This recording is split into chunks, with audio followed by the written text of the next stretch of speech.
তামিম দারি একজন সাহাবী, কি নাম? তামিম দারি রাদিয়াল্লাহু আনহু। তিনি একবার 30 জন বা 40 জন সাথীকে নিয়ে সাগরে সফর করতে শুরু করলেন।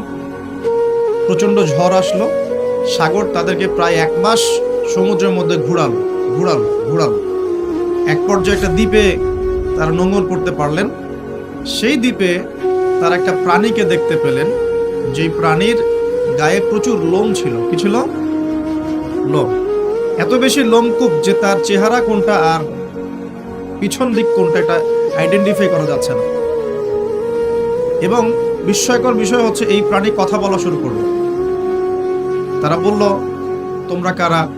তারা বলল, আমরা আরব থেকে এসেছি। এরকম কিছু কনভারসেশন হলো। তখন সেই প্রাণী বলল, তোমাদের অপেক্ষা করছে একজন ব্যক্তি, আমার সাথে আসো। তো তারা গিয়ে দেখলেন শেকল দিয়ে একজন ব্যক্তিকে বাঁধা আছে, যেই ব্যক্তি খুবই শক্তিশালী, তাকে শেকল দিয়ে বেঁধে রাখা হয়েছে। এবং সেই ব্যক্তি তাদেরকে জিজ্ঞাসা করছিল, তোমরা কোত্থেকে এসেছো? তামিম দারি রাদিয়াল্লাহু আনহু তিনি বলছেন, আমরা মক্কা থেকে এসেছি, মদিনা মক্কা থেকে এসেছি। কি উদ্দেশ্যে? এই উদ্দেশ্যে, তোমাদের সেখানে একজন ব্যক্তি আছে মুহাম্মদ, তার কি খবর? তামিম দারি রাদিয়াল্লাহু আনহু বলছেন, তার খবর হচ্ছে বালতির মতো। কিসের মতো? বালতির মতো। কখনো তিনি বিজয় লাভ করছেন, কখনো আবার মুশরিকরা বিজয় লাভ করছে। মানে বদরের যুদ্ধে তিনি জয়লাভ করেছেন, উহুদের যুদ্ধে আবার মুশরিকরা মুসলিমদেরকে বিপর্যয়ের সম্মুখীন করেছে। জিজ্ঞাসা করলেন, তাবারিয়া হ্রদ চেনো? তিনি বলছেন, হ্যাঁ চিনি। তাবারিয়া হ্রদে কি পানি আছে? তামিম দারি রাদিয়াল্লাহু আনহু বলছেন, হ্যাঁ পানি আছে। এই ব্যক্তি তখন বলছে, অতি শীঘ্রই সেখানে কোনো পানি থাকবে না। আবার প্রশ্ন করছেন, বাইসানের খেজুর গাছের নাম শুনেছ? তামিম দারি বলছেন, শুনেছি। সেখানে কি খেজুর আছে? তামিম দারি বলছেন, প্রচুর খেজুর আছে। এই ব্যক্তি বলছে যে অতি সত্বর সেখানে কোনো খেজুর থাকবে না। এরকম কিছু কথা বলার পরে তামিম দারি তাকে জিজ্ঞাসা করলেন, আপনি কে? এত প্রশ্ন জিজ্ঞাসা করছেন, তুমি কে? তোমার পরিচয় দাও। তখন এই ব্যক্তি বলছিলেন, আমার পরিচয় তোমরা খুব শীঘ্রই জানতে পারবে। অতি শীঘ্রই আমি এই শেকল থেকে মুক্ত হব এবং পুরো পৃথিবীতে আমি 40 দিন রাজত্ব করব। কতদিন? 40 দিন। তবে মক্কা এবং মদিনায় আমি প্রবেশ করতে পারবো না, কারণ সেখানে প্রবেশ করতে ধরলেই দেখা যাবে আল্লাহর ফেরেশতারা খোলা তরবারি হাতে মক্কা মদিনা পাহারা দিচ্ছে। তবে আমি আমার পরিচয় জানিয়ে দিচ্ছি, আমি হচ্ছি মাসিহুদ দাজ্জাল। বুঝতে পারলেন? তাহলে দাজ্জালকে দ্বীপে বন্দী অবস্থায় কোন সাহাবী দেখেছেন? তামিম দারি রাদিয়াল্লাহু আনহু। তিনি এসে এই ঘটনা নবী সাল্লাল্লাহু আলাইহি ওয়াসাল্লামকে বললেন। বলার পরে নবী সাল্লাল্লাহু আলাইহি ওয়াসাল্লাম তার চেহারাটা উজ্জ্বল হয়ে উঠল। তিনি মিম্বরে দাঁড়িয়ে বললেন, আমি কি তোমাদেরকে বলিনি এইরকম একটা সত্তার কথা, এমন একটা ভয়ঙ্কর ফিতনার কথা, মাসিহুদ দাজ্জালের কথা? সাহাবীরা বললেন, হ্যাঁ আপনি বলেছিলেন। তামিম দারি আজকে সেটাই দেখে এসেছে, তোমাদেরকে সেই ঘটনা সে ব্যক্ত করছে। এখান থেকে আমরা বুঝতে পারলাম যে দাজ্জাল একটা দ্বীপের মধ্যে বন্দী ছিল বা আছে। হয় ছিল বা আছে। এখন ছিল না এখনো আছে, এর উত্তর খুঁজতে হলে একটা হাদিস দেখতে হবে। এটা কোন হাদিস? সহিহ মুসলিমের। নবী সাল্লাল্লাহু আলাইহি ওয়াসাল্লাম মদিনায় বসবাস করছেন। মক্কা থেকে হিজরত করে মদিনায় এসেছেন। মদিনায় মাশাআল্লাহ তিনি ইসলামিক রাষ্ট্র প্রতিষ্ঠা করেছেন। বদরের যুদ্ধ হয়েছে, উহুদের যুদ্ধ হয়েছে, খন্দকের যুদ্ধ হয়েছে। ইসলামের একটা পুরো খিলাফা স্টেট যেটা আমরা বলি সেটা কায়েম হয়েছে। এর মধ্যে খবর এলো একজন ইহুদি মায়ের একটা সন্তান আছে, একজন ইহুদি মায়ের একটা সন্তান হয়েছে। এই সন্তানটার সাথে দাজ্জালের যে আলামত এগুলো মিলে যাচ্ছে। ঠিক আছে? এই সন্তানের নাম হচ্ছে ইবনে সাইয়্যিদ। কি নাম? ইবনে সাইয়্যিদ। তো নবী সাল্লাল্লাহু আলাইহি ওয়াসাল্লাম ওমর রাদিয়াল্লাহু আনহু এবং অন্যান্য সাহাবীদেরকে নিয়ে ইনভেস্টিগেট করতে গেলেন। ইনভেস্টিগেট করতে গিয়ে তাকে ডাকলেন। ইবনে সাইয়্যিদকে ডেকে বললেন, তার চুলগুলো কোঁকড়ানো ছিল ঠিক দাজ্জালের চুলের মতোই। চোখের মধ্যে একটু সমস্যা ছিল, কারণ আমরা জানি দাজ্জালের ডান চোখে একটু সমস্যা থাকবে। আঙ্গুর কালার দেখেছেন? আঙ্গুর চোখটা অনেকটা আঙ্গুরের মতো হবে, ফোলা। ইবনে সাইয়্যিদের কাঠামোটা মিলে যাচ্ছিল। নবী সাল্লাল্লাহু আলাইহি ওয়াসাল্লাম তাকে ডেকে বললেন, তুমি কি দেখো? ইবনে সাইয়্যিদ বলছে আমি আরশ দেখি। কি দেখি? আরশ বোঝেন তো? আরশ মানে কি? আচ্ছা, এখানে আরশের কথা যেহেতু এসেই গেছে, একটা কথা বলে দেই যে নবী সাল্লাল্লাহু আলাইহি ওয়াসাল্লাম একটা হাদিসে বলেছেন, কিতাবুত তাওহীদ গ্রন্থের মধ্যে আছে, আমরা যে পৃথিবীতে বসবাস করছি, এই পৃথিবী থেকে প্রথম আসমান মানে পুরো মহাবিশ্ব, এর দূরত্ব হচ্ছে 500 বছরের রাস্তা। কত বছর? এভাবে দ্বিতীয় আসমান থেকে তৃতীয় আসমানের ডিস্টেন্স 500 বছরের পথ। কত বছর? এভাবে চতুর্থ, পঞ্চম, ষষ্ঠ, সপ্তম, এই 7 আসমানের প্রত্যেক আসমানের ডিস্টেন্স হচ্ছে 500 বছরের রাস্তা। এর উপরে আছে কুরসি। কি আছে? ওয়াসিআ কুরসিয়ুহুস সামাওয়াতি ওয়াল আরদ। আয়াতুল কুরসি পড়েন নাই? আয়াতুল কুরসি ঘুমানোর সময় পড়েন কি? যে ব্যক্তি ঘুমানোর সময় আয়াতুল কুরসি পড়ে, সারা রাত আল্লাহর পক্ষ থেকে একজন ফেরেশতা তাকে পাহারা দিবে। কিন্তু এই কথা নাসা বিশ্বাস করবে না, এই কথা বিজ্ঞান বিশ্বাস করবে না, কারণ তাকে চোখে দেখা যায় না। তাদের একটা জ্ঞানতাত্ত্বিক দর্শন আছে, যেটা আমরা ইউনিভার্সিটিতে পড়ে আসছি দীর্ঘদিন। সেটা হলো, যা চাক্ষুষ দেখা যায় না এগুলোতে বিশ্বাস করতে নাই।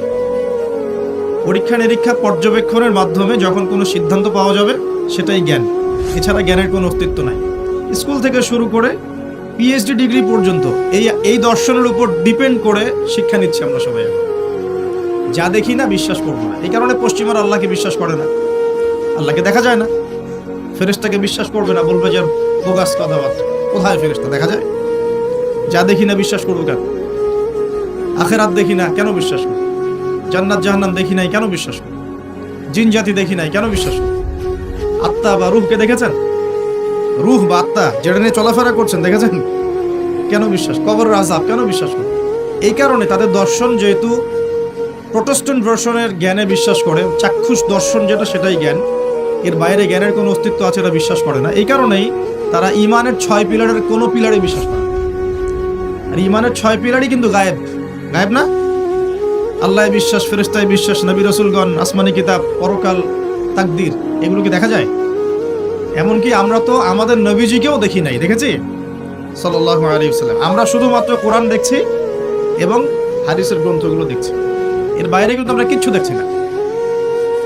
তো তারা আবার পরিকল্পিতভাবে তাদের দর্শনটাকে প্রতিষ্ঠা করার জন্যে এবং আমরা যে গায়েবে বিশ্বাস করি এই দর্শনটাকে এলিমিনেট, বাতিল করার জন্যে কিছু শব্দ চালু করেছে। একটা শব্দ মৌলবাদী, একটা শব্দ ধর্মান্ধ। থামেন, ঠিক বেঠিক বলার দরকার নাই, ঠান্ডা মাথায় লেকচার শোন। কোরআন সুন্নাহর কথা ঠিক বললেও ঠিক, না বললেও কি ঠিক কিনা বলেন? আচ্ছা, পশ্চিমারা তাদের দর্শনটাকে বাস্তবায়ন করার জন্য, যে আমরা চোখে যা দেখি তাই বিশ্বাস করব, এর বাইরে কিছুই বিশ্বাস করব না, এই দর্শনটাকে সাবিত করার জন্য এবং আমাদের যে গায়েবে বিশ্বাস, অদৃশ্যে আমরা বিশ্বাস করি, এটাকে এলিমিনেট, বাতিল করার জন্য এই শব্দ দুটো চালু করেছে। যখন আপনি বলবেন আমি বিনা বাক্য ব্যয়ে আল্লাহকে বিশ্বাস করি, মালায়েকা বিশ্বাস করি, নবী রাসূল বিশ্বাস করি, পরকাল, কবরের আযাব, জান্নাত জাহান্নাম সব বিশ্বাস করি, তারা আপনাকে বলবে আপনি ধর্মান্ধ। কারণ আপনি অন্ধভাবে বিশ্বাস করছেন। তো আপনি অন্ধভাবেই বিশ্বাস করছেন। তো আপনি কি প্রমাণ করতে পারবেন জিন জাতির অস্তিত্ব? আপনি কি ল্যাবরেটরিতে বসে বসে, আমরা যে ফিজিক্স, কেমিস্ট্রি, বায়োলজির ল্যাবরেটরিতে করেছি না প্র্যাকটিক্যাল, এই প্র্যাকটিক্যাল কাজগুলোর মধ্য দিয়ে কি আপনি আত্মার অস্তিত্ব প্রমাণ করতে পারবেন নাকি? যারা হার্ট স্ট্রোক করে মারা যাচ্ছে, হচ্ছে না, আমরা কি বলছি? হৃদযন্ত্রের ক্রিয়া বন্ধ হয়ে মারা গেছে, ইন্না লিল্লাহি ওয়া ইন্না ইলাইহি রাজিউন, মাইকিং করে বেড়াচ্ছে, তাই না? হৃদযন্ত্রের ক্রিয়াটা বন্ধ হলো কিভাবে? এর ভিতরে কিছু একটা তো ছিল যেটা এখন নাই। একটা ডেড বডির মধ্যে কিছু একটা নাই যেটা একজন জীবিত মানুষের দেহের মধ্যে আছে। আপনার দেহে কি আছে যেটা একটা মৃত মানুষের দেহে নাই? বলেন কি নাম এটা? এই রূহটা কি পশ্চিমারা কি বিশ্বাস করাতে পারবেন? গিলাতে পারবেন? গিলাতে গেলে বলবে আপনি ধর্মান্ধ। কথা বোঝার চেষ্টা করুন কেন তারা শব্দগুলো ছড়িয়ে দিয়েছে। আর যখন আপনি এই মৌলিক বিষয়গুলো মেনে চলবেন তখন আপনাকে বলবে মৌলবাদী হয়ে গেছে। অথচ এই মৌলিক বিষয়গুলো মেনে না চললে কিন্তু আপনি মুসলিমই হতে পারছেন। কেউ যদি আত্মায় বিশ্বাস না করে, জিন জাতিতে বিশ্বাস না করে, আপনার আল্লাহ অদৃশ্য বিশ্বাস না করে, আখেরাত অদৃশ্য জগৎ বিশ্বাস না করে, জান্নাত জাহান্নাম, কবরের আযাব, মিজান পুলসিরাতে বিশ্বাস না করে, সে কি মুসলিম হতে পারবে কিনা বলেন দেখি এবার। তাহলে মুসলিম হতে হলে আমাকে আল্লাহর কথা, আল্লাহর বাণীকে চোখ বন্ধ করে বিশ্বাস করতেই হচ্ছে। কোনো কোনো ক্ষেত্রে আল্লাহ পাকের আদেশের সামনে আত্মসমর্পণ করতে হচ্ছে বিনা বাক্য ব্যয়। এক্সাম্পল দিচ্ছি, এই যে ইব্রাহিম আলাইহিস সালামের ছেলেকে জবাই করতে বলেছিলেন আল্লাহ পাক, বলেছিলেন, যার ফলশ্রুতিতে আমরা ঈদুল আজহা পালন করি না। আচ্ছা দেখেন, ইব্রাহিম আলাইহিস সালামকে আল্লাহ পাক বলছেন 3 দিন স্বপ্ন দেখিয়ে তোমার ছেলেকে জবাই করতে হবে, পরীক্ষা তোমার জন্য একটা। তিনি গিয়ে তার সন্তানকে বলছেন, ইন্নী আরা ফিল মানামি আন্নী আযবাহু, হে আমার সন্তান, আমি স্বপ্নে দেখেছি আমি তোমাকে জবাই করছি, ফানজুর মাযা তারা, তোমার রায় কি আমাকে বলো। সন্তান বলছে ইসমাঈল আলাইহিস সালাম, ইয়া আবাতি ফাআল মা তুমার, হে আমার বাবা, আল্লাহ আপনাকে যা আদেশ করেছেন তাই করুন। সাতাজিদুনি ইনশাআল্লাহু মিনাস সাবিরিন, ইনশাআল্লাহ আপনি আমাকে ধৈর্যশীল পাবেন। এই ছেলের বয়স কিন্তু আমাদের এই ইয়াং জেনারেশনের চেয়ে অনেক কম। যে জেনারেশন রাত 3টায় অ্যালার্ম দিয়ে যে আর্জেন্টিনায় খেলা দেখতে ওঠে, এই জেনারেশনের চাইতে ইসমাইলের বয়স কিন্তু অনেক কম। তার বয়স তখন হয়তো 10 বা 12 বা 14। কি শিক্ষা দিলেন তার পিতা তার মা তাকে, যে আল্লাহর আদেশের সামনে জীবন দিতেও তার কোনো পরোয়া নাই। বলছে, আব্বা আপনি যা স্বপ্ন দেখেছেন, আল্লাহ আপনাকে যে আদেশ করেছেন আপনি করেন। তাহলে কোন শিক্ষার ঘাটতি আমাদের মধ্যে আছে, ভাবতে হবে না এগুলো। ইব্রাহিম আলাইহিস সালাম কিন্তু তার সন্তানকে মানুষ করেন না। তিনি মাঝে মাঝে আসতেন, যাওয়া আসা করতেন, কারণ তার আরেকটা পরিবার ছিল সিরিয়ায়। সারা আলাইহিস সালাম, তার আরেকটা পরিবার ছিল, 2 স্ত্রী। তো তাকে মানুষ করেছেন কিন্তু তার মা হাজারা আলাইহিস সালাম। কোন মা? যেই মাকে ইব্রাহিম রেখে আসছেন কাবা ঘরে, মনে আছে? খাবারও ছিল না, পানিও ছিল না। তিনি বলছেন, আপনি কেন রেখে যাচ্ছেন ইব্রাহিম আলাইহিস সালাম বলেন, আল্লাহর হুকুমে। এখন এই মা বলছেন যে যদি আপনি আল্লাহর হুকুমে আমাকে রেখে যান, আমাদেরকে রেখে যান, ইনশাআল্লাহ আল্লাহ পাক আমাদেরকে ফেলে দিবেন না। এই মায়ের গর্ভ থেকে ইসমাইল হবে না তো কি আমাদের মা বোনদের গর্ভ থেকে ইসমাইল হবে? আমাদের মা বোনরা এখন কি করে? সারাদিন যে মুভিজ, যে সিরিয়ালস, স্বামীকে সম্পত্তির জন্য প্যারা দিতে দিতে স্বামীর হার্ট স্ট্রোক করে ফেলে। বহু স্বামী আছে হারাম খাইতে চায় না, স্ত্রীর পাল্লায় পর হারাম খায়। হ্যাঁ, আমি কিছু প্র্যাকটিক্যাল কথা বলছি। বহু স্বামী আছে হারাম খেতে চায় না, সন্তান সন্ততির স্ত্রীদের চাপে পড়ে তাকে 2 নাম্বারই করতে সে বাধ্য হয়। কেন করে? পরিবারের জন্য। আমরা কিন্তু বোকা, পুরুষ মানুষ আমরা যারা আছে, আমরা কিন্তু আসলে বোকা জানেন। আমার বয়স অনেক কম যদিও আপনাদের চাইতে, তবে আমি কিছু বিষয় ফিল করেছি আমার লাইফে, যেটা আমি মনে করি আলহামদুলিল্লাহ আল্লাহ পাক আমাকে নিয়ামত দিয়েছে। যেমন আমি ফিল করেছি আমার লাইফে যে মানুষের আল্লাহ ছাড়া আপন বলতে কেউ নাই, এটা আমি ফিল করেছি। আল্লাহ পাক ছাড়া একজন মানুষের সত্তাগত আপন, আপনার সত্তা আত্মাগত আপন বলতে আসলে কেউ না।